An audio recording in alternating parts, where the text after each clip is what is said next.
মাত্র একটি শাখার দুর্নীতিতেই ডুবেছে ইসলামী ব্যাংক, এমনই একটি মন্তব্য করে sharenews24.com একটি নিউজ করেছে।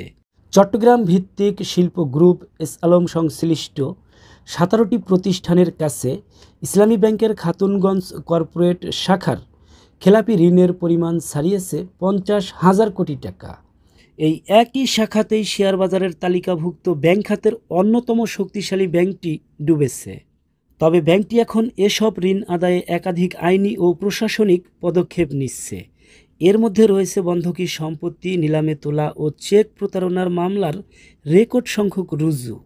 বাংলাদেশ ব্যাংক ও ইসলামী ব্যাংক সূত্রে জানা গেছে, খেলাপি ঋণ আদায়ের লক্ষ্যে ব্যাংকটি বন্ধক রাখা সম্পত্তি নিলামে তুলেছে এবং চেকের বিপরীতে চট্টগ্রামের আদালতে 101টির বেশি সিআর মামলা দায়ের করেছে।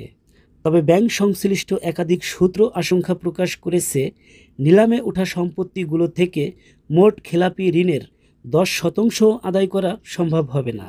চেক এবং এফডিআর লিয়েনের বিপরীতে মোট ঋণের 40% আদায়ের সম্ভাবনা থাকলেও অনেক এফডিআর দুর্নীতি দমন কমিশন দুদক ও বিএফআইইউ কর্তৃক ফ্রিজ করা থাকায় সেগুলো থেকেও অর্থ আদায় অনিশ্চিত হয়ে পড়েছে।